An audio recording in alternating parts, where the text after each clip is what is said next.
en este lugar, reunirnos en tu nombre, Señor.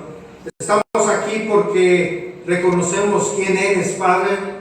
Reconocemos tu bondad, tu santidad, Señor. Y porque reconocemos, Señor, que te necesitamos, Señor. Instrúyenos hoy, por favor, Señor, por medio de tu palabra, por la obra de tu Espíritu, Señor.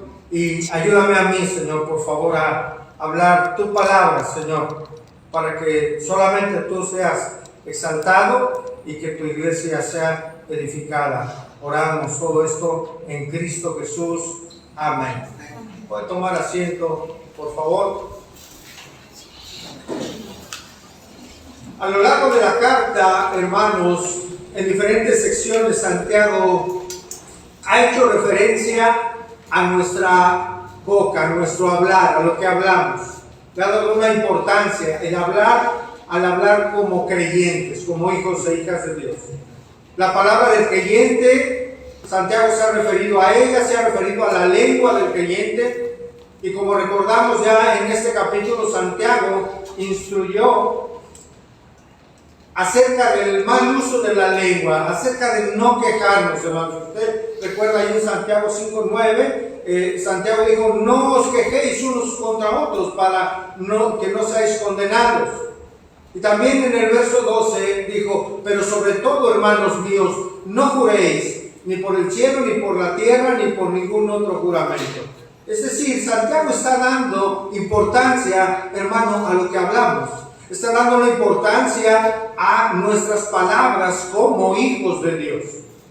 Pero también Santiago hizo una mención de los usos correctos de la lengua del creyente, como lo es proclamar la palabra de Dios ahí en Santiago 5:10, como lo es orar y adorar a Dios en Santiago 5:13. Sin embargo, hermanos, la lengua, el hablar del creyente, puede ser un instrumento maravilloso y de gran bendición para nosotros. Un instrumento con el cual nos dirigimos a Dios. Ese instrumento maravilloso, hermanos, es la oración. Y es un instrumento maravilloso porque con la oración podemos acercarnos a Dios, podemos acercarnos al trono de su gracia, y lo hacemos con confianza, para hablar con Él, para expresarle nuestra gratitud, para expresarle nuestra adoración. Pero también, hermanos, por medio de la oración le expresamos nuestras necesidades, le expresamos nuestra tristeza, le expresamos nuestra aflicción, así como nuestras alegrías. Santiago expresa, hermanos, la importancia de la oración.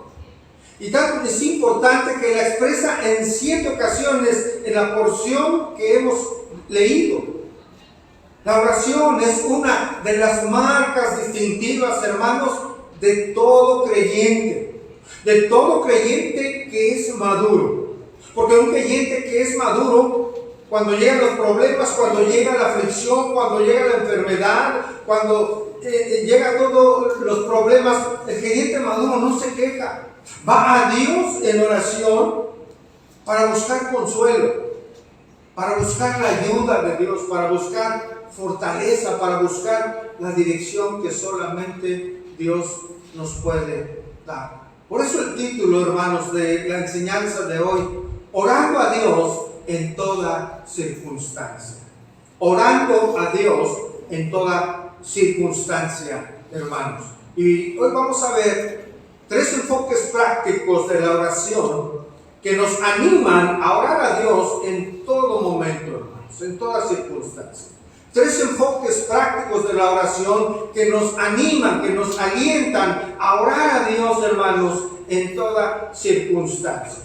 Por eso hoy vamos a ver la oración en el sufrimiento, vamos a ver la oración en la debilidad, pero también vamos a ver la oración eficaz. Número 1, hermanos, la oración en el sufrimiento. Santiago 5:13. ¿Está alguno entre vosotros afligido? Haga oración. Una pausa ahí, hermano. Aquí la palabra de Dios, mediante una pregunta por medio de Santiago, está cuestionando si su audiencia, entre ellos hay alguno que esté en aflicción. ¿Está alguno entre vosotros afligido? Haga oración. Esa palabra aflicción, hermano, afligido, significa sufrimiento. Significa adversidad, significa aflicción. Ese sufrimiento cuando nos toca enfrentar circunstancias difíciles en nuestra vida. Si alguien sabía de sufrimiento, hermanos, era el apóstol Pablo. El apóstol Pablo hizo evidente ese sufrimiento cuando dio consejo al joven Timoteo. Vamos allá a 2 Timoteo 2:9, por favor. Tal vez usted esté pasando por aflicción, hermano. Es palabra para usted y para todos nosotros. Dice 2 Timoteo 2:9, en el cual sufro penalidades hasta prisiones, dice Pablo. ¿A modo de qué, hermano? De malhechor. Mas la palabra de Dios no está presa. Es decir, hermano, el apóstol Pablo está expresando que a causa de Cristo, a causa de proclamar el Evangelio, las buenas noticias de salvación, él está sufriendo. Y está no solo sufriendo, está encadenado, está en prisión como un criminal, hermano. Le está explicando a Timoteo. Dice, pero Timoteo, mas sin embargo, a pesar de esta aflicción, la palabra de Dios no puede ser encadenada. Es decir, yo voy a seguir predicando. Sí, estoy sufriendo, estoy pagando un precio por predicar a Cristo, por llevar las buenas noticias del Evangelio del Señor que trae salvación. Hay sufrimiento, hermano, en la vida del creyente. Santiago no se dirige a los que sufren a causa exclusivamente de una enfermedad física. Porque, ¿qué pasa, hermano? ¿Cómo el mundo expresa o qué hace el mundo cuando pasa por alguna necesidad? Santiago está hablando de ello. Y reitero, no está hablando solamente cuando pasamos por una enfermedad física, sino que se está refiriendo, hermano, si usted recuerda el contexto que hemos venido estudiando desde el inicio de esta serie, la audiencia de Santiago eran creyentes que estaban siendo perseguidos, ellos estaban sufriendo, estaban siendo encarcelados, estaban siendo maltratados, los habían sacado de sus casas por la persecución tan injusta y tan difícil que ellos vivían. A esa audiencia Santiago se dirige. Por eso preguntas, ¿está entre vosotros alguno de ustedes afligido? ¿Sí? ¿Tiene problemas? Oye, ¿usted tiene problemas? No solamente problemas físicos, hermano. Pueden ser problemas de ánimo, problemas de espirituales, hermanos, de desaliento tal vez, económicos incluso. ¿Sí? Problemas de todo tipo, hermano. Más ellos que estaban siendo perseguidos, sin su familia, estaban siendo rechazados por seguir a Cristo. Había personas que ni siquiera querían venderles para la provisión, para poder alimentarse. En verdad estaban padeciendo estos hermanos nuestros en ese momento. La realidad, hermanos, es que todo creyente, todos nosotros, vamos a enfrentar aflicción en este mundo. De todo tipo, hermano, aflicción física, aflicción financiera, pero también aflicción espiritual. Y aquí surge una pregunta, hermano. ¿Qué debemos hacer cuando se presenta la aflicción, el sufrimiento en nuestra vida, hermanos? ¿Qué debemos hacer? Debemos orar. Porque ¿cómo reacciona el mundo, hermano? Cuando una persona que no conoce a Cristo tiene un problema, tiene una aflicción, hermano, tiene enfermedad, ¿cómo reacciona? Cuando el matrimonio no está caminando del todo bien, el que no conoce a Cristo reacciona de muchas maneras, hermanos. ¿Sí? El no creyente tal vez se va a drogar, al otro se gana el alcoholismo, ¿no? Dicen ellos a mitigar sus penas, ¿sí? Tal vez reaccionará con ira, con enojo, hará cosas que en un momento de arrebato le lleven a hacer tonterías, tal vez. Estoy hablando del no creyente. La gente que no conoce a Dios puede reaccionar de mil maneras cuando pasa por aflicción, hermanos. Pero sabe, ninguna persona, ninguna asociación va a poder encontrar la ayuda que solamente Dios puede dar. En nadie va a encontrar ayuda, hermanos. Solamente en Dios. Y reitero la pregunta, ¿qué debemos hacer nosotros cuando presentemos o que tengamos que afrontar aflicción y sufrimiento? Mire, Dios por medio de Santiago da una importantísima enseñanza, hermano, para quien pasa por aflicción. Él nos dice, oren a Dios, hagan oración, hablen con Dios, oren a Dios, suplíquenle a Dios. El orar a Dios es eso, es hablar con Dios, es suplicarle de una manera continua, hermanos. Cada momento de nuestra vida, suplicar a Dios en oración. La Biblia nos insta a buscar fuerzas en Dios por medio de la oración. La oración, hermanos, es la forma que Dios ha determinado para que nosotros como sus hijos podamos tener comunicación con Él, es decir, una comunión con nuestro Dios. Lo que hace un creyente verdadero en el tiempo de aflicción y sufrimiento es orar a Dios, hablar con Él. La oración, hermanos, es indispensable y necesaria para poder soportar el sufrimiento. Debemos orar a Dios, hermanos, porque es ahí, en esa comunión con Él, en que encontramos fortaleza.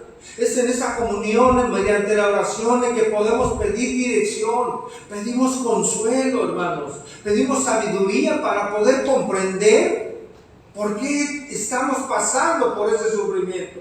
Y también poder entender, hermanos, que verdaderamente los que aman a Dios, todas las cosas nos van a ayudar a un bien, aún los sufrimientos, hermanos, y las pruebas.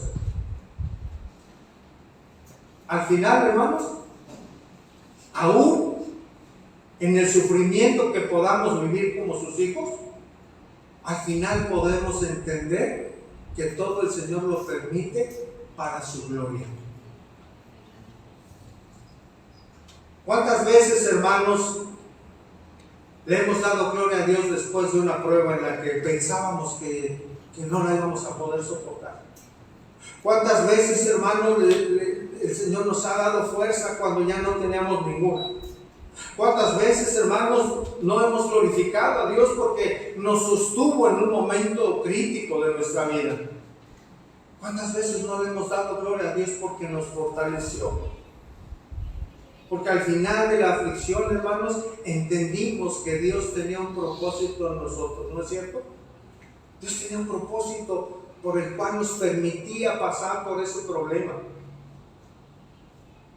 Cuando pase usted por una aflicción fuerte, hermano, vaya a Dios en oración. Tome aliento del Señor, recordando, hermanos, que la fuente suprema de consolación solamente es nuestro Dios, hermanos. Segunda a los Corintios 1, 13, 4.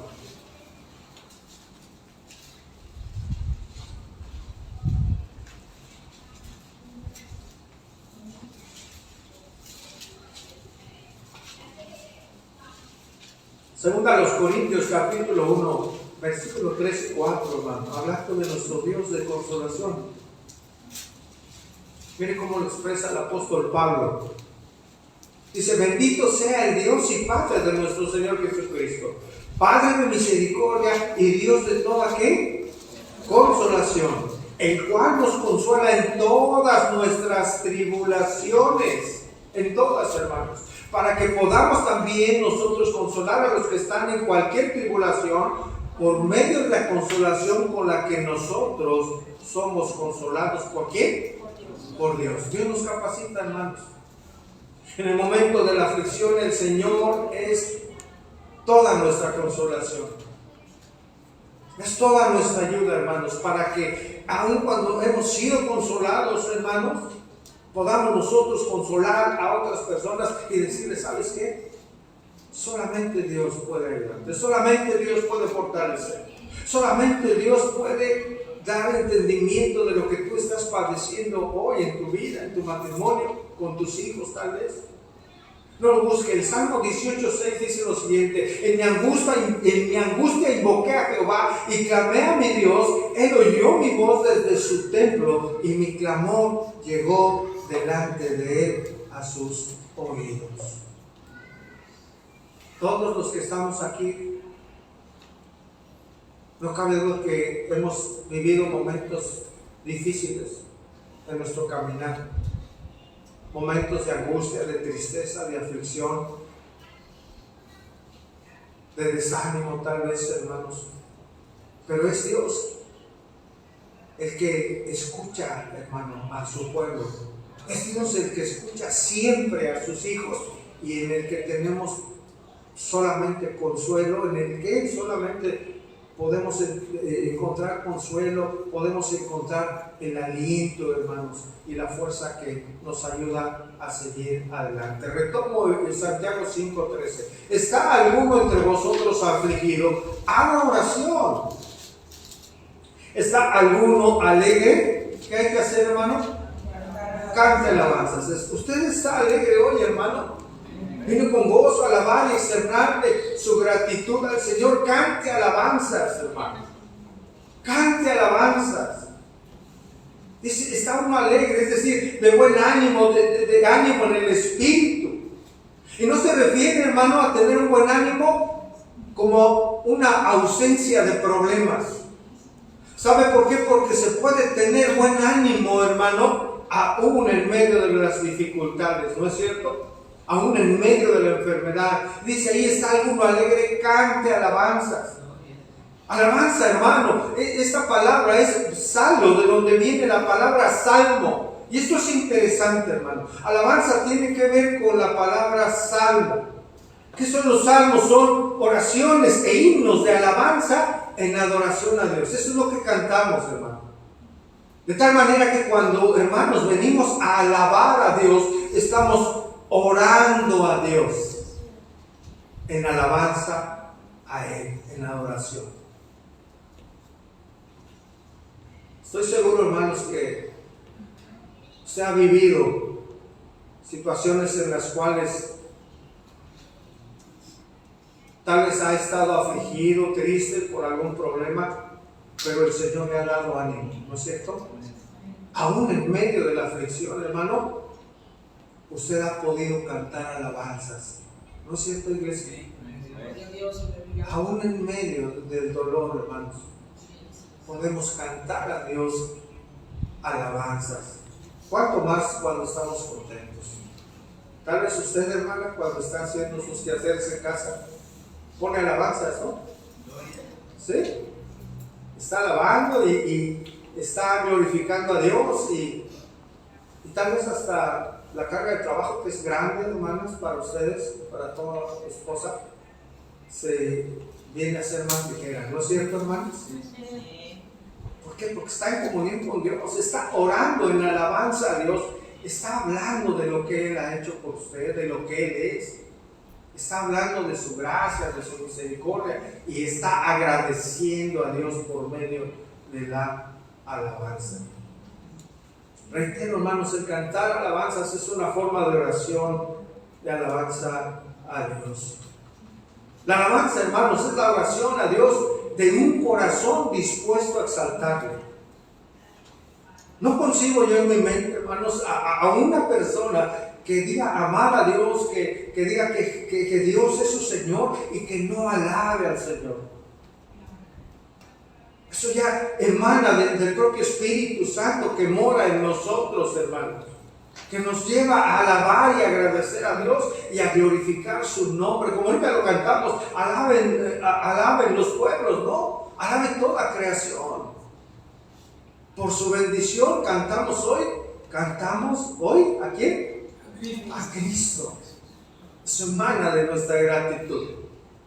Hablando, hermanos, de alabar aún en medio de la aflicción, tenemos ejemplos en la Biblia. Recuerdo la historia en una porción de la Escritura a Pablo y a Silas, que oraban en tiempos de aflicción, incluso en tiempos más difíciles, cuando estaban encarcelados. Ellos cantaban alabanzas, ¿no es cierto? Hechos 16:25.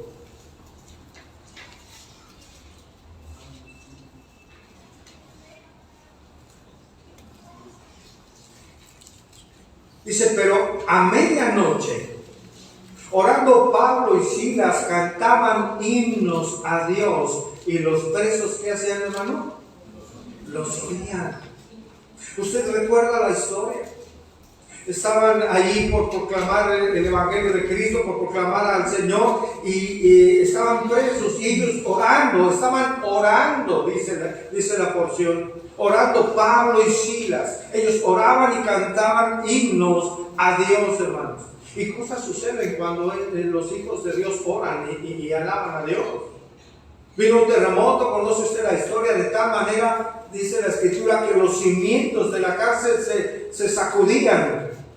Y al instante, dice la palabra de Dios, se abrieron todas las puertas y las cadenas de todos se soltaron, hermanos. Cosas suceden, hermanos, cuando alabamos y oramos a Dios. Cosas suceden en nuestro ser cuando en la aflicción oramos y alabamos a Dios. Y una de esas cosas, hermanos, es que el Señor trae consuelo y fortaleza a nuestro ser. Cuando en medio de la oración, de la aflicción, oramos a Dios, Él trae consuelo y fortaleza. Recuerden, hermanos, estamos viendo 3 enfoques prácticos de la oración que nos animan a orar a Dios en todas circunstancias. Acabamos de ver el número 1, la oración en el sufrimiento. Cuando oramos a Dios, hermanos, en la aflicción, reitero, el Señor trae consuelo y trae fortaleza. Número 2, la aflicción en la debilidad. Y aquí, hermanos, llegamos a 2 de los versículos más complicados de predicar, hermanos. 2 de los versículos más mal interpretados también, más mal entendidos en el Nuevo Testamento. Por eso pido a Dios su ayuda y pido a usted toda su atención, hermanos. El tema principal, hermanos, de estos versículos, como ya hemos mencionado, y lo voy a decir, no es sanar. El tema principal de lo que vamos a estudiar no es sanar. El tema principal, ¿cuál es, hermanos? La oración. En estos versículos que leímos al principio, dice en el verso 13, haga oración, versículo 14, oren por él, versículo 15, y la oración de fe, versículo 16, orad unos por otros, la oración eficaz, versículo 17, Elías oró fervientemente y otra vez oró y el cielo dio lluvia. ¿Cuál es el tema principal, hermanos? La oración.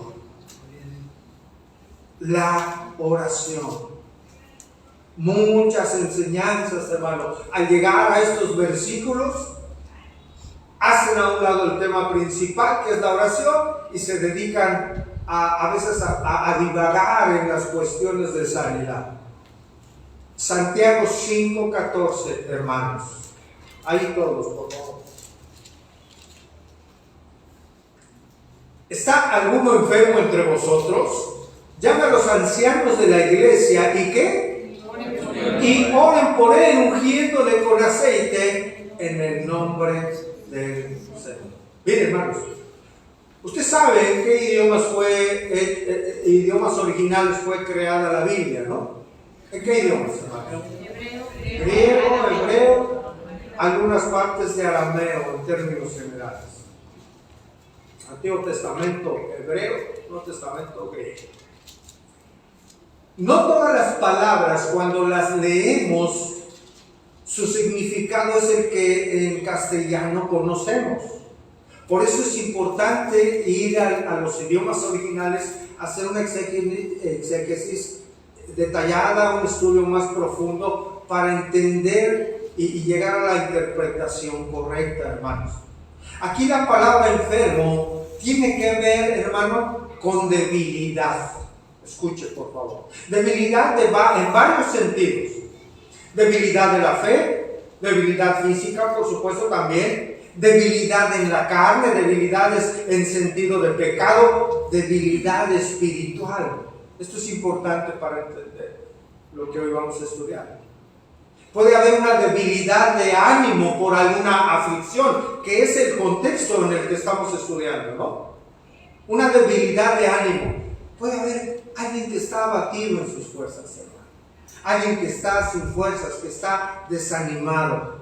Esa palabra significa eso, debilidad en muchos sentidos. No solamente enfermo o debilidad por enfermedad. ¿Está alguno débil en varios sentidos? Llame. Esto es un imperativo, es una orden, es una instrucción. Llame, es decir, es una acción necesaria a realizar. Es decir, tome la iniciativa, hermanos. ¿Quién tiene que tomar la iniciativa? ¿A quién le están diciendo que llame? ¿Está alguno enfermo entre vosotros? ¿Llame a quién? A los ancianos. ¿Quién tiene que llamar, hermanos? La persona que está pasando por aflicción, la persona que está pasando por problemas, por dificultades, por debilidad de cualquier tipo. Esa persona tiene que tomar la iniciativa, hermanos, para buscar ayuda.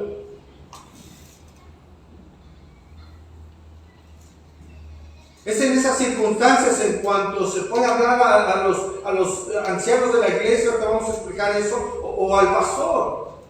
Usted puede llamar al pastor. No se aísle, busque al pastor, busque a los ancianos en su casa cuando los haya para poder atenderle. En primera instancia, esta es la instrucción, llame. ¿Está alguno enfermo? El enfermo, llame a los ancianos. Hay ocasiones en que les llamamos para saber cómo están y no sabemos cuando están enfermos, hermanos. Pero es importante que nos lo haga saber para ir a visitarle, para estar en oración, pidiendo a Dios por la restauración de su salud o la restauración de sus fuerzas, porque está débil o porque está abatido en su corazón o porque está en desánimo. Dice aquí, llama a los ancianos. Esta palabra en el griego es presbítero, es decir, los ancianos eran los representantes de los creyentes, hermano. Ahí en Hechos 11 lo puede ver, en Hechos 11:30 o en Hechos 21 también. Eran hombres de fe, hombres de testimonio con sabiduría, hombres que llevaban una vida comprobada, una vida piadosa. Cuando una iglesia es plantada, hermanos, al paso del tiempo en el Señor, ¿sí?, y confirmado por la iglesia, en su momento se levantan hombres idóneos para ejercer el liderazgo y la supervisión pastoral de la iglesia. Esta es la estructura bíblica, hermanos, para una iglesia bíblica. Pastor, anciano, es decir, presbítero, episcopos y obispos son sinónimos en la Biblia para referirse a aquellos que tienen el encargo y el cargo de supervisar a la iglesia, hermano. Ahí es a ellos a quien se refiere Santiago, que si alguno está enfermo, llame a ellos. Y quiero entender, hermanos, por el contexto, que eran aflicciones, debilidades fuertes. Eran situaciones de abatimiento fuerte que pudieran estar pasando estas personas para llamar a estos hombres de la iglesia, a estos ancianos. Retomo Santiago 5:14. ¿Está alguno enfermo entre vosotros? Llame a los ancianos de la iglesia. ¿Y qué van a hacer, hermanos? Oren, escuche. La palabra de Dios no está diciendo llame a algún sanador, escuche, está diciendo llame a los ancianos de la iglesia y oren por él. Oren. Esta es la prioridad, hermanos, cuando alguien está débil espiritualmente, o está enfermo, o está abatido, sin fuerzas. Es orar, es clamar a Dios, pidiendo a Dios por su fortaleza, incluso por su salud. Y dice ahí, ungiéndolo con aceite en el nombre del Señor. Esta palabra ungir, hermano, hay varios términos en el original para ungir. Hay una palabra que se usa específicamente para una cuestión ceremonial, que no es esta palabra. Este ungir significa untar, hermanos, significa frotar, como para dar un masaje, para un refrigerio físico, un alivio, hermanos. Dice, úngelo, úntenlo, masajéenlo con aceite. Úntenle aceite en el nombre del Señor.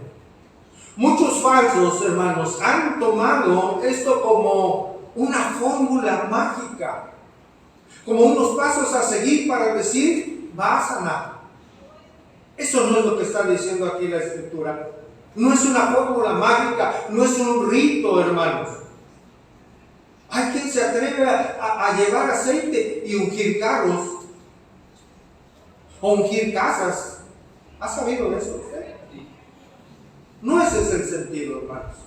Para apartar algo. No es el sentido bíblico de lo cual hoy estamos estudiando. No debe ser así, hermano. Aún la religión tradicional, el catolicismo, hermano, ha tomado esto y lo ha distorsionado para hablar acerca de la extrema unción. Sí, dice, está uno enfermo, bueno, pues llame a las personas de la iglesia, oren por él, úngalo con aceite en el nombre del Señor. La extrema unción, hermano, es una distorsión de esto. El catolicismo van ahí los párrocos cuando alguien está pues ya en el lecho de muerte, ¿sí? Ya que está muy mal, ya llamaron al párroco y fue a hacer la extrema unción. Y ellos lo hacen en cierto sentido para, dicen ellos, para curar y salvar su alma, hermanos, en ese camino a donde va, porque ya la extrema unción para ellos es que ya va a partir de esta tierra la persona. Santos óleos para la salvación y incluso hablan ellos para el perdón de pecados. Imagínense. Eso no tiene nada, por supuesto, de bíblico. Ahora, ¿el aceite para qué se usa, hermanos? Se usaba en varias circunstancias en la Biblia, hermanos. ¿Sí? Acompáñenme a Mateo 6:17. Y el contexto es aquí, hermano, que está hablando Jesús, aquellos que ayunaban y querían ser vistos como personas muy espirituales, hermanos. Y Jesús les dice, no pongan caras tristes como los hipócritas, dice, porque ellos desfiguran sus rostros para mostrar a los hombres que están ayunando, es decir, para verse más espirituales. Dice el verso 17, pero tú, dice Jesús, cuando ayunas, ¿qué? Unge tu cabeza y lava tu rostro, es decir, arréglate, hermanos. Date un masaje, unge tu cabeza, arréglate para que no te veas así afligido físicamente y quieras mostrar a las demás personas que como estás ayunando y eres más espiritual que ellos. Unge tu cabeza y lava tu rostro, arréglate. En sentido figurado, sana tu cara. En la época y cultura de Santiago, hermano, el aceite se usaba habitualmente también en términos medicinales. La Biblia enseña en varios lugares que el aceite de oliva tiene cualidades medicinales, en cierto sentido.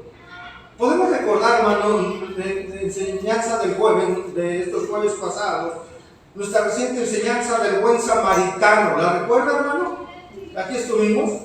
¿Qué le aplicó a ese hombre que había sido robado, hermano? Le aplicó vino y ¿qué? Aceite. Y aceite, porque a sus heridas, él estaba herido, estaba mal. Estaba en el camino a Jericó, hermano, y usted recuerda la historia. Y vino el buen samaritano y con el vino lo usó para como un tipo de antiséptico, hermano, y el aceite para calmar sus heridas, ahí en Lucas 10:34. Usó aceite. El énfasis, hermano, en este verso 14 recae en la oración, no en el aceite. El hecho de ungir con aceite, hermanos, es secundario. Esto se hace evidente si tomamos en cuenta el versículo que sigue, hermanos, donde Santiago afirma el poder de la oración, Santiago 5:15. Dice, y la oración de fe salvará al enfermo y el Señor lo levantará, es decir, lo restaurará, y si hubiere cometido pecados, le serán, ¿qué, hermano? Perdonados. Dice Santiago, la oración de fe no es como una etiqueta, hermanos. Es decir, hay la oración de fe. La oración que tiene una característica, que tiene una fe genuina en Cristo, hermano, en el Señor. Dice ahí, la oración que tenga fe genuina salvará, se entiende en el original, restaurará, librará de la carga de una aflicción, hermanos. No dice sanará, dice salvará, que significa restaurar al enfermo, que ya explicamos qué significa, ¿verdad? Alguien que está debilitado por diferentes causas.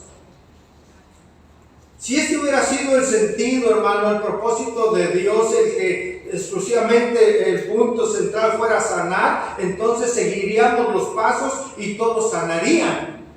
Porque eso dice la Escritura en este versículo, llanamente. Pero hay que tomar el contexto global de toda la palabra de Dios. Y aquí la palabra enfermo es estar fatigado. Dice, la oración que tiene fe, la oración genuina, salvará, restaurará al enfermo. Significa el que está fatigado, al que está cansado también o afligido, puede ser también en su cuerpo o espiritualmente. ¿De qué lo va a salvar, hermano? Salvar puede significar muchas cosas, como estamos entendiendo, dependiendo el contexto del cual se está hablando.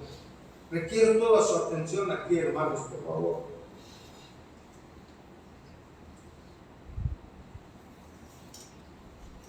Dice, salvará al enfermo. ¿Cuál es el contexto? Porque, por ejemplo, recordemos a Pedro. Cuando estaban en la embarcación, vieron caminar al Señor sobre la mar, ¿no? Y pensaban, se espantaron, pensaban que era un fantasma. Y entonces, de alguna manera, lo expreso así, Pedro se animó a hacer lo mismo. Pero ¿qué pasó, hermanos? Empezó a ¿qué? A hundirse. ¿Y qué dijo? Sálvame, Señor. Ahí, ¿en qué contexto está utilizándose la palabra salvación? La idea ahí con Pedro no era que lo salvara de la ira de Dios. Ahí el contexto no era que lo salvara de sus pecados, sino de una cuestión de no ahogarse. La pregunta aquí, hermanos, en Santiago es, ¿de qué necesita ser salvado el enfermo o el afligido? Pudiera ser la salvación de un problema físico, sí, pero también el ser restaurado de una aflicción espiritual, hermanos. El contexto nos ayuda, hermanos. El término enfermo es un término amplio, reitero. Es alguien fatigado, cansado, sí, alguien enfermo. Recuerden que Santiago, hermano, está hablando a la iglesia perseguida, a una iglesia que estaba ya esparcida en diferentes regiones, hermanos, y los creyentes se encontraban en distintas regiones y estaban, por supuesto, sufriendo, hermanos. En esa expansión, hermanos, seguramente había algunos creyentes maduros. No dudo que había creyentes que estaban cantando alabanzas en medio de su debilidad, en medio del problema. Pero seguramente también había cristianos, pues, no tan maduros, que se encontraban desalentados, que se encontraban tristes, que se encontraban afligidos, sí, enfermos, sí, desanimados, sin fuerzas, con desánimo. Es entendible que sí, con toda certeza. Por ello Santiago, hermanos, dirigido por el Espíritu Santo, está animando a llamar a los ancianos de la iglesia para ser atendidos, tanto física como espiritualmente, hermanos. Pero sobre todo, para que oren por ellos. En la oración, hermanos, que hacemos al Señor, el Señor nos fortalece. El Señor nos da fuerza, el Señor nos alienta, el Señor nos restaura, el Señor trae ánimo, hermano. El Señor levanta. Amén. El Señor levanta, hermanos, en la oración. Aquí en estos versículos, hermanos, el problema en la interpretación es enseñar que estos versículos, como un ritual, como una receta, y enseñar que al ungir al enfermo con aceite y orar en el nombre de Jesús, el enfermo siempre va a sanar. Eso se llega a enseñar y no es lo que está hablando aquí la Escritura. Estos versículos han llegado a ser usados por sectas, hermanos, como paren de sufrir, donde aseguran que todos pueden ser sanados y que si alguien está enfermo es por causa de pecado. A veces sí, hermanos. En ocasiones puede ser por causa de pecado, hermano. Cuando hay aflicción y sobre todo física. Pero no siempre es así. Afirmar eso, hermanos, es contrario a lo que enseña la Escritura. Tenemos la historia de Job. ¿Él recibió aflicción o tuvo aflicción física? Sí, hermanos. Desde su coronilla hasta la planta de sus pies. Pero él dice en la Escritura que él no pecó en todo esto. No puede ser que toda la persona que esté enferma o que tenga una aflicción, un problema, esté pasando a causa del pecado. No necesariamente. Reitero, tenemos el caso de Job. Toda su aflicción fue porque Dios permitió a Satanás probar su fidelidad a Dios. Job sufrió porque fue probado en su fe, no sufrió por pecado. Dios nunca prometió que no íbamos a enfermarnos en nuestro paso por esta tierra, hermanos. En algún momento viene la enfermedad a nuestra vida. La Biblia no enseña que el creyente no debe enfermar. Nos enfermamos, nos afligimos, nos entristecemos, nos debilitamos. Por eso está la oración. ¿Cuántos dan gloria a Dios por ello, Padre? Por eso es orar a Dios, es clamar a Dios. Realmente, hermanos, seremos sin enfermedad. ¿Sabe cuándo? Cuando estemos en cielos nuevos y tierra nueva. Es decir, cuando estemos en un estado eterno con el Señor, donde ya no va a haber lágrimas, donde ya no va a haber dolor, donde no va a haber llanto, ni enfermedad, ni pecado. Todo eso acontecerá, hermanos, cuando estemos con el Señor. Aún no lo estamos. Aún no lo estamos, hermanos. Aún estamos en esta tierra, hermanos, y en un cuerpo que no ha sido glorificado. Aquí tendremos aflicción, dolor, enfermedad, en ocasiones, sufrimientos y dificultades, indudablemente. La aflicción y el sufrimiento, hermano, es parte del plan de Dios para llevarnos, ¿sabe qué? A madurar, hermanos. Para probar nuestra fe y para formar en nosotros el carácter de nuestro Señor Jesucristo. Ahora, no estamos diciendo en ninguna manera, hermanos, que Dios no sana. Dios sigue sanando. Dios sigue restaurando, hermanos, a quien Él quiere, en la forma que Él quiere, en el momento en el que Él lo desea hacer. Reitero esto, no estamos diciendo que Dios nos sana. Dios sigue sanando. El Señor sigue sanando a quien Él quiere en respuesta a las oraciones de sus santos. Pero ¿qué sucede cuando oramos y Dios no sana al enfermo? ¿Qué sucede, hermano? ¿Se debe a falta de fe? ¿Puede ser a la existencia del pecado? Puede ser. David tuvo problemas físicos. Allí en casa usted puede leer el Salmo 32. Él ahí clava. Tenía una aflicción por haber pecado, hermanos. Pero no en todos los casos es una aflicción por pecado. El apóstol Pablo, a él se le había concedido un don especial de sanar, ¿no es cierto, hermanos? Pero, ¿por qué no sanó a Epafrodito, hermanos?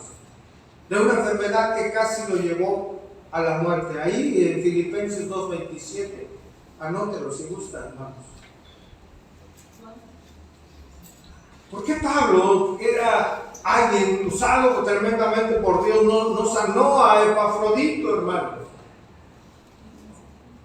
¿Por qué no sanó a Timoteo en sus afecciones estomacales, hermanos? Si esto hubiera sido una receta, hermano, lo hubiera hecho, hubiera sanado. No es una receta, hermano. Trófimo, hermano. Pablo escribe ahí en 1 Timoteo 4:20, dice, dejé a Trófimo enfermo en Mileto. ¿Por qué no lo sanó? Vamos a entender por qué, hermano. ¿Por qué no oró Pablo a Dios con fe para que sus amigos fuesen sanados en cualquier aflicción que esta hubiera sido? Parece que fue física. Miren, hermanos, no cabe la menor duda de que Pablo haya orado, por supuesto. Él era un hombre de oración. Él oraba por las iglesias, siempre en su presentación. Oraba por ellos, oró por los efesios, oró por los corintios, oró por todas las iglesias. Era un hombre de oración. Es indudable que él oró por estos hombres que estaban enfermos.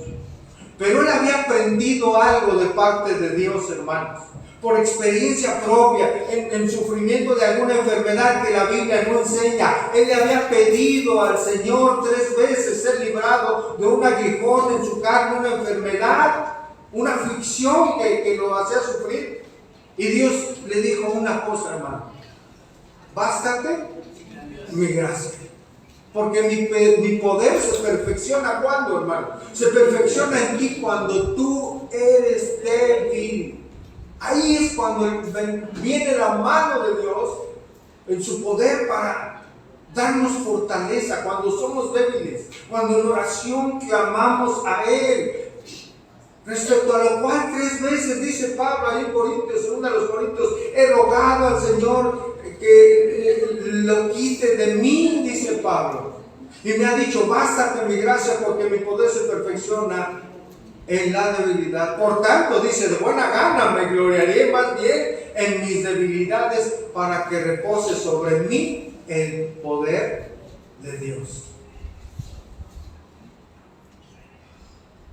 El punto para entender estos versículos, hermanos, es recordar que la Biblia se interpreta a sí misma.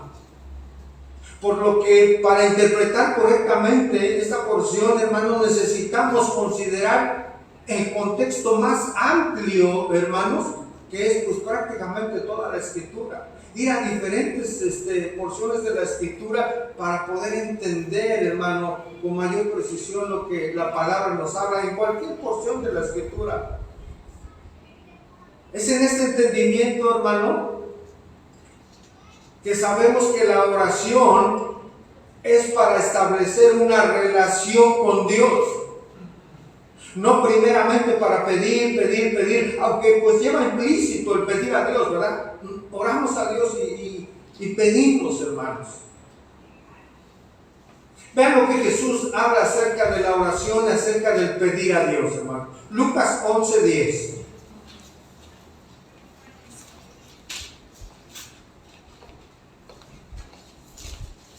Lucas 11:10.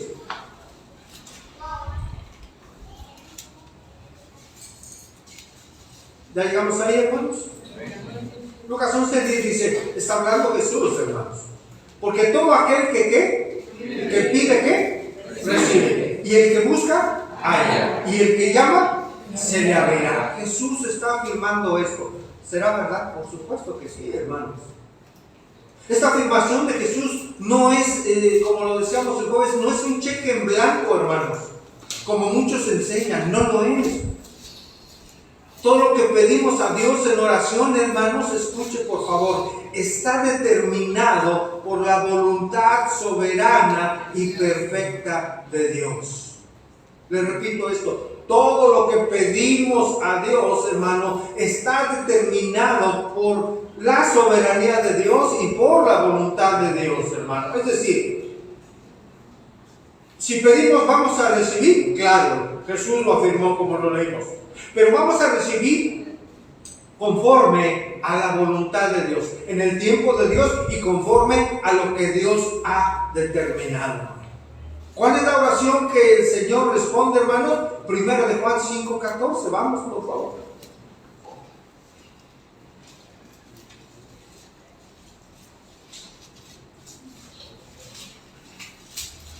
Primera de Juan 5:14 y 15. Un versículo muy importante para entender lo que hoy estamos estudiando, hermano, acerca de qué es lo que Dios responde, hermano, acerca de la oración. Primero de Juan 5:14. Y esta es la que, la confianza que tenemos en Él. Que si pedimos alguna cosa, hermanos, conforme a su voluntad, ¿en qué? Él nos oye. Dice verso 15. Y si sabemos que Él nos oye en cualquier cosa que pidamos, sabemos que tenemos las peticiones que le hayamos hecho. Esto es una garantía, hermano. Que si usted pide cualquier cosa, aquí lo dice, que si pedimos alguna cosa conforme a su voluntad, hay una condición ahí, que esté conformada a la voluntad de Dios, hermano, no dude ni por un segundo que usted va a recibir lo que está pidiendo, porque esa es la voluntad de Dios. Si lo que usted está pidiendo está conformado a lo que Dios ha planeado para usted, usted lo va a recibir.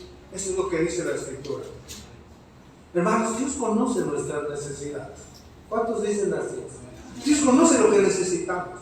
Y sabe, Dios lo conoce aún mejor que nosotros mismos. Dios conoce lo que necesitamos y lo conoce mucho mejor de lo que nosotros sabemos, hermanos. Él solamente. Dios da a sus hijos entonces lo que sabe, hermanos, que es lo mejor para nosotros. No todo lo que pidamos, no todo lo que oremos. Dios nos va a dar lo que esté conforme a su voluntad y nos va a dar todo aquello que Él sabe que necesitamos. Hay que dar gloria a Dios por ello, hermano. ¿Sabe qué pasaría si Dios nos diera todo lo que le pidiéramos, hermano? Decíamos, hermano, ¿sabe qué sucedería? Nosotros mismos nos echaríamos a perder, se lo aseguro. Gloria a Dios, gloria al Señor que Él no nos da todo lo que pedimos, hermanos, y que Él nos da conforme a su voluntad, porque Él sabe lo que en verdad necesitamos. A veces, hermanos, hablando de sanar, de enfermedad, a veces seremos sanados, hermanos, según su voluntad. Pero tal vez en cierto momento no seremos sanados, seremos llamados a la presencia de Dios, según su voluntad. Retomo, hermanos, 5:15, Santiago 5:15. Y la oración de fe salvará al enfermo y el Señor lo levantará, y si hubiese cometido pecados, le serán perdonados. Si la debilidad espiritual o física, hermanos, es por causa del pecado, los ancianos, hermanos, pueden llegar ahí con el hermano, la hermana, y animarlo a confesar su pecado a Dios, hermanos. Esto es bendición. Uniéndose a Él con el hermano en oración por el perdón de sus pecados. Y el hermano va a orar a Dios clamando por su perdón y será, hermanos, perdonado. Aquí ya está hablando directamente de pecado. Entonces, hermanos, Santiago nos enseña que debemos orar constantemente en toda ocasión, que debemos orar con fe, hermanos, creyendo plenamente que Dios nos escucha y que Él dará la mejor respuesta a nuestra petición. La fe juega un papel importante aquí. Dice la Escritura en Mateo 13 que Jesús no hizo allí muchos milagros, ¿sí? ¿A causa de qué, hermanos? De la incredulidad de ellos. Hay que orar con fe siempre, hermanos, creyendo quién es Dios y lo que Él puede hacer, hermanos. Cuando una oración resulta en la sanidad de una persona, es porque fue una oración con fe, creyendo que Dios le estaba escuchando, pero por sobre todas estas cosas, hermanos, porque fue la voluntad soberana de Dios el sanar a esa persona. La fe no está puesta en el aceite, hermanos. No es así. La fe no está puesta en el aceite. La fe no está puesta, escuche bien, ni siquiera en la oración, sino en Dios mismo, que tiene el poder soberano para responder según su voluntad, hermano. Ahí es donde debe estar nuestra fe, nuestra oración en el Señor. Él responde, hermanos, según su voluntad. Estamos viendo 3 enfoques prácticos de la oración, hermanos, que nos animan a orar a Dios en toda circunstancia. Vimos la primera, la oración en el sufrimiento, hermanos. Debemos orar a Dios, clamar a Dios, buscando su consuelo, buscando fortaleza, aún en medio del sufrimiento. Y número 2, la oración en la debilidad, hermanos. Dios en su soberanía, mediante la oración, puede traer esa restauración, sea física, emocional, hermano, espiritual, a aquel que está pasando por debilidad. Y número 3, la oración eficaz. Santiago 5:16, hermanos. Dice: confesad vuestras ofensas unos a otros y orad unos por otros. ¿Para qué, hermanos? Para que seáis sanados. Una pausa aquí. Hermanos, esta es una instrucción de bendición que las iglesias tristemente han hecho a un lado. Debemos confesar ciertamente nuestros pecados. Primeramente, ¿a quién? A Dios mismo, hermanos. Porque dice la Escritura en 1 de Juan que si confesamos nuestros pecados, Él es fiel y justo para perdonar nuestro pecado y limpiarnos de toda maldad. Pero también, hermanos, debemos de reconocer nuestro pecado delante de las personas a quienes hemos dañado, a quienes hemos ofendido. Debemos ir a pedirles perdón. ¿Por qué es de una bendición esto, hermano? Porque si se lleva a cabo esto, podemos orar unos por otros. Esa es la bendición. Poder orar por el hermano, por la hermana, pidiendo a Dios le ayude en sus debilidades, en sus flaquezas, en su aflicción y en su pecado. Cuando el creyente va cargando sus ofensas, hermano, es decir, que las encubre, no prosperará espiritualmente, no prosperará su vida, se va a aislar, hermano. Y esas ofensas encubiertas pueden llevar al hermano, a la hermana a una derrota espiritual, hermano, en su ser, en su espíritu. Y no solo eso, sino también a una afectación en la comunión con Dios por no confesar sus pecados. Y no solo eso, hay un problema de comunión con Dios, pero también hay un problema en comunión con los hermanos. Acompáñame a Proverbios 28:13, acerca de encubrir los pecados, hermanos.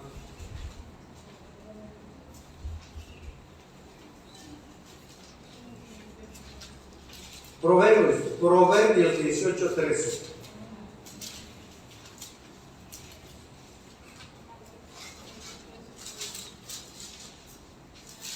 ¿Estamos ahí, hermanos? Dice: el que encubre, ¿qué? Lo espero que llegue. Perdón, Proverbios 28:13.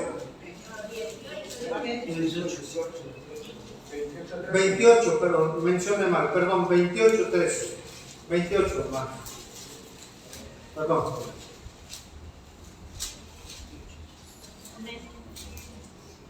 Bien, dice: el que encubre sus pecados no prosperará, mas el que los confiesa y se aparta de ellos, no solo es confesarlos, sino apartarlos de ellos, alcanzará, ¿qué, hermanos? Misericordia. Hermanos, la confesión de nuestro pecado limpia nuestra alma, limpia nuestro corazón. Cuando un pecador confiesa su pecado, pide perdón y lo recibe y experimenta esa liberación de esa carga, hermano. Hablando de restaurar, de esa carga del pecado, y recibe restauración espiritual. Retomo Santiago 5:16. Confesad vuestras ofensas unos a otros y orad unos por otros para que seáis sanados, es decir, para que seáis restaurados. La oración eficaz, ¿de quién es, hermano? Del justo puede mucho. La oración eficaz, hermano. La oración viene del griego energeo, que es con energía, hermano, que es eficiente, significa eso. Que obra, hermanos. Lleva un resultado, tiene un fin de obrar. Esa oración, energeo, eficaz, eficiente para restaurar al creyente débil a una saludable vida espiritual, tiene que ser realizada por alguien que es justo, hermanos. No es alguien perfecto. La oración eficiente del justo, no de cualquier hombre, hermanos. No la oración de un pecador, sino la del justo, aquel que ha sido justificado. El justo es el que ha sido justificado por su fe en Cristo, es decir, un creyente. Alguien que ha sido declarado inocente de sus pecados, que vive en el temor de Dios, que vive de una manera sobria, que vive de una manera recta, es decir, un hombre de gracia, un hombre sincero y recto a los ojos de Dios. No perfecto, hermanos, un hombre íntegro. La oración eficiente del hombre íntegro, del justo, hermano. No de un hombre sin pecado, hermano, no. Pero sí un hombre temeroso y reverente a Dios. Esa oración, hermano, puede hacer muchas cosas a través de la soberanía de Dios. Y ahí hay un ejemplo, hermanos. En Santiago 5:17. Dice, Elías era un hombre sujeto a ¿qué, hermanos? A pasiones, significa sentimientos semejantes a quienes, a las nuestras. Una pausa ahí, hermanos. La Biblia muestra que Elías tenía debilidades, sentimientos como nosotros, hermanos, y hizo grandes cosas a través de la oración. Un hombre como nosotros, hermanos, con debilidades, con sentimientos, porque dice la palabra que él tuvo hambre ahí en Primera de Reyes 17, que él sintió miedo en Primera de Reyes 19 y que se deprimió en cierto sentido en Primera de Reyes 19. Ese era Elías. Sin embargo, a pesar de ello, oró fervientemente y sucedieron grandes cosas que Dios realizó, hermanos. Que Dios realizó. Retomo Santiago 5:17. Y oró fervientemente para que no, ¿qué, hermanos? No lloviese, y no llovió ¿cuánto, hermanos? Sobre la tierra, por 3 años y 6 meses. Él oró, hermanos, él habló a Dios, él clamó a Dios. ¿Cuál es el contexto de todo esto? Bueno, había un rey en aquel tiempo, hermano, un rey perverso. ¿Recuerdan quién era? Acab. El rey Acab y su esposa Jezabel. ¿Sí? Este hombre con esta mujer habían desviado al pueblo de Dios, hermano. Habían desviado al pueblo de Dios, llevándolo a adorar a dioses ajenos, a dioses falsos. En este caso concreto, a Baal, que era el dios de los cananeos. Es una historia impresionante, hermano. Ahí en Primera de Reyes, lean en casa. Este rey hizo un altar a Baal, hermano. Y dice la escritura que provocó a ira a Dios. ¡Wow! Provocó a ira a Dios, al Dios de Israel. Dios castigó a la nación haciendo que no lloviera por 3 años y medio, hermano. Los cielos, dice la escritura, que parecían de bronce. Y la tierra no producía los frutos necesarios para la vida. Hermanos, ¿qué iba a venir a esa tierra por 3 años y medio? Hambruna, una terrible hambruna, una gran sequía, porque no llovía, y una gran hambruna. ¿Cuándo iba a levantar el Señor esto, hermanos? Hasta que se volvieran a los caminos del Señor. Entonces Elías, hermano, qué historia, desafió a los sacerdotes. ¿Cuántos sacerdotes eran, hermanos? 450, si mal no recuerdo. Bueno, eran muchos, hermanos. Estaban los sacerdotes ahí. Y los desafió él solo, hermanos. A todos estos sacerdotes de Baal en el monte Carmelo. Y acordaron que iban a poner un holocausto ahí. madera y iban a matar un animalito. ¿Sí? Y dijeron, el Dios que respondiere por medio de fuego, ese sea Dios. Y acomodaron ahí el holocausto estos hombres, hermano, estos sacerdotes de Baal. Y estaban ahí, clamando, gritaban a su Dios, incluso como era su costumbre, se laceraban, sangraban y nada pasaba. Dice la Escritura que estaban haciendo todo esto como era su costumbre, desde una hora temprana hasta mediodía. Hasta de una manera sarcástica Elías habló hacia ellos. ¿Recuerdan que les dijo? Tal vez su Dios, ¿qué? Llamen fuerte porque su Dios tal vez está dormido. No está pasando nada con lo que ustedes están. Y todo el pueblo ahí vio una escena impresionante, hermano. Y no pasaba nada. Y llegó el turno de Elías. Y le dijo, caben aquí, échenle más agua. Y otra vez échenle más agua. Para que acaso no fueran a pensar que alguien se acercó ahí y prendió. No, vamos a asegurarnos que aquí el Señor en su bondad, en su misericordia, en su soberanía va a responder. No hubo respuesta con Baal y vino Elías. Y oró solo una vez. Oró, hermano. Oró. Y fuego descendió del cielo y consumió el sacrificio. Y dice la Escritura que aún el fuego lamía la canaleta de agua que estaba a su alrededor, hermanos. Por la oración de un hombre. Elías probó que Jehová es el único Dios. La historia usted la conoce, hermanos. Esos sacerdotes, impresionante, los llevó a un lugar, a un arroyo, y fueron degollados, hermanos. Estos cientos de sacerdotes. El pueblo necesitaba comida. Estamos en el contexto y en la oración. El pueblo necesitaba comida urgentemente, hermano. Santiago 5:18, por favor.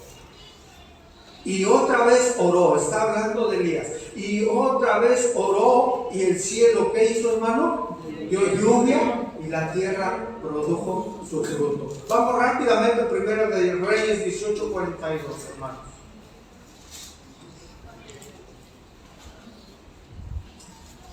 Primer libro de los Reyes, capítulo 18, verso 42.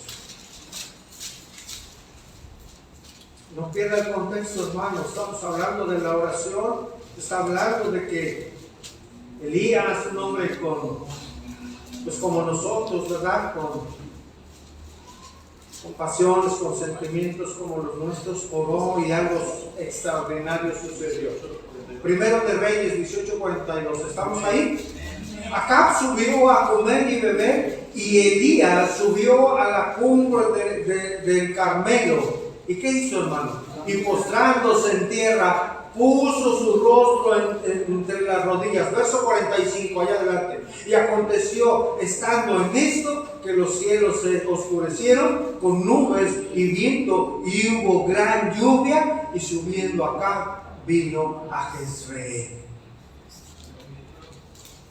Y sabe, ahí menciona que mandó a su siervo una y otra vez. Él estaba orando, hermano, y mandó a su siervo y que viera los cielos, que si veía algo. Y ya llegó un momento que dijo, pues veo una nube ahí. Ahí estaba la respuesta de Dios, hermano. Dios haciendo grandes cosas en respuesta a la oración eficaz de un creyente recto, hermanos, y temeroso de Dios. Alguien como nosotros, hermanos. El salmista decía algo: deleítate a sí mismo en Jehová, y Él te concederá las peticiones de ¿qué? Es un versículo muy usado, ¿no, hermanos? A veces hasta en los cumpleaños, ¿no? Que Dios conceda las peticiones de tu corazón. ¿Sabe cuándo Dios va a conceder eso, hermano? Cuando nos deleitemos. Que el amar sea un deleite en nuestra vida. Que el obedecerle sea un verdadero deleite. Que el servirle sea un deleite. Que el alabarle sea un deleite. Que el someter nuestra carne sea un deleite para nosotros, en olor fragante en nuestro cuerpo hacia Él.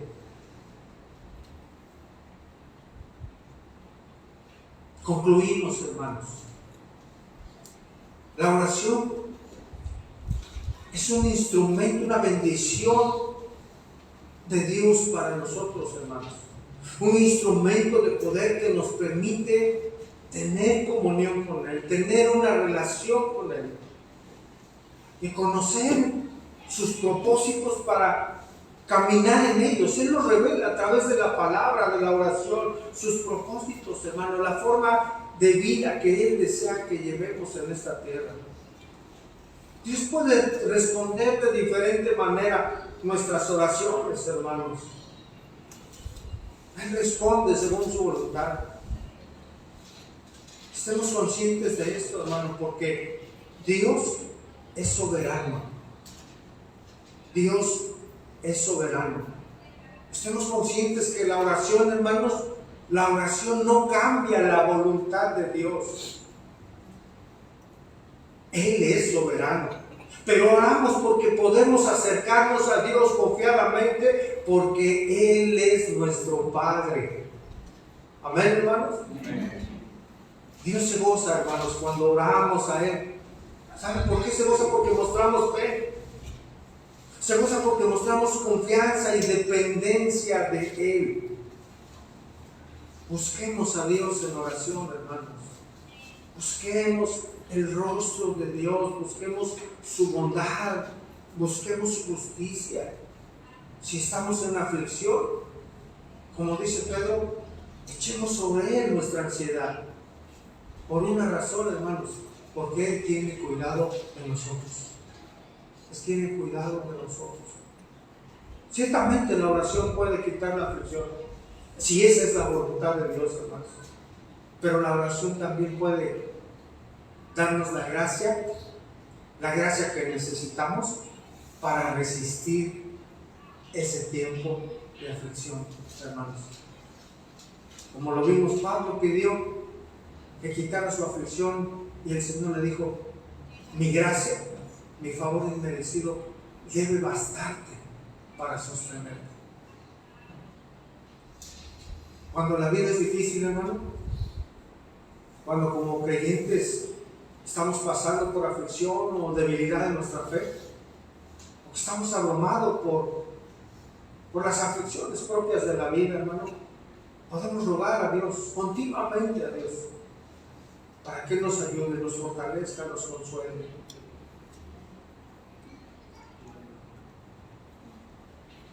Debemos orar a Dios, hermanos. Como dice un himno que seguramente conoce: oh, qué amigo nos es Cristo. ¿Recuerdan ese himno? Dice: oh, qué amigo nos es Cristo. Él llevó nuestro dolor y nos manda que llevemos todo a Dios en oración.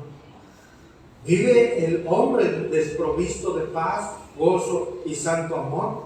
Esto es porque no llevamos todo a Dios en oración. ¿Vives débil y cargado de cuidados y temor? A Jesús, refugio eterno, dile todo en oración. Dios, hermanos, es nuestro Padre. Dios tiene cuidado de nosotros.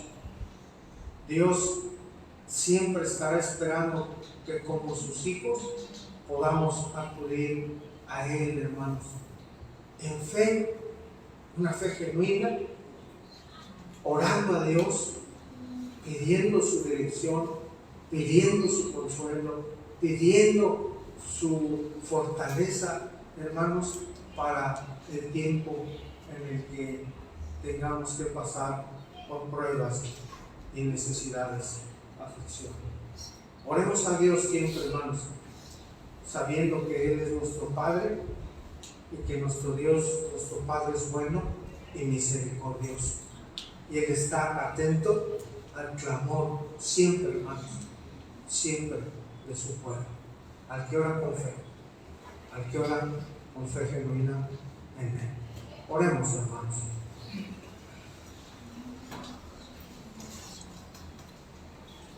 Padre nuestro, no hay palabras, Dios, que verdaderamente reflejen la gratitud que te merecemos, Señor. Sin embargo, hoy te damos gracias por tu bendita palabra, Señor. Gracias, Señor, porque tu palabra nos guía, nos confronta ciertamente, pero también nos alienta, Señor. Como hoy, Señor, nos alienta a ser hombres y mujeres de oración. Gracias, Señor, por recordarnos que ese es un medio de bendición, un medio que tú has establecido, Señor, para comunicarnos contigo. Que por ese medio podemos agradecerte, Señor, alabarte, glorificarte, pero también podemos, por el medio de la oración, expresarte nuestras alegrías, Señor, nuestras tristezas, nuestras debilidades, nuestros temores, nuestras aflicciones.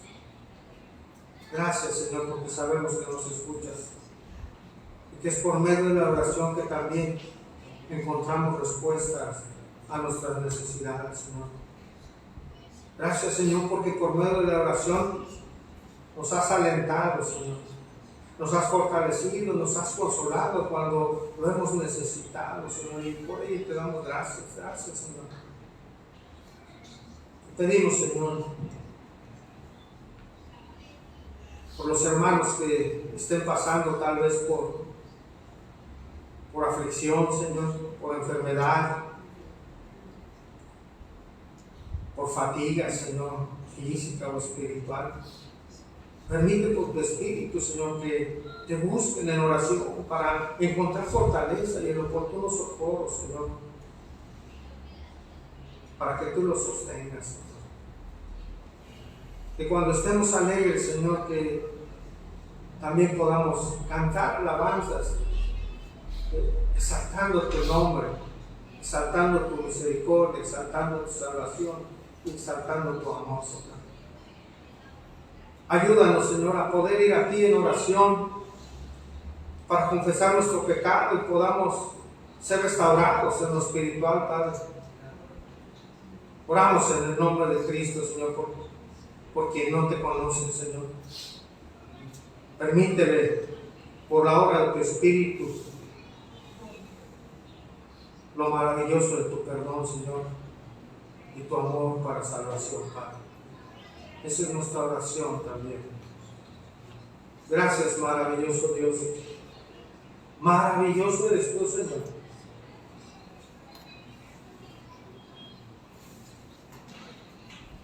Bendito seas, Padre. Bendito seas, Señor. Y bendito sea tu santo nombre, Padre. Oramos todo esto, Señor, en el nombre de Cristo Jesús, nuestro Salvador. Amén. Amén. Hermanos, que el Señor les bendiga. Nos vemos, si Dios permite, el día jueves. Nos vemos el viernes también, aquí a las 7 de varones. Que tengan una excelente tarde. No se vaya sin despedirse de su hermano, sin bendecirlo, sin saludarlo. Que tenga excelente tarde. Que Dios le bendiga. Se bendiga.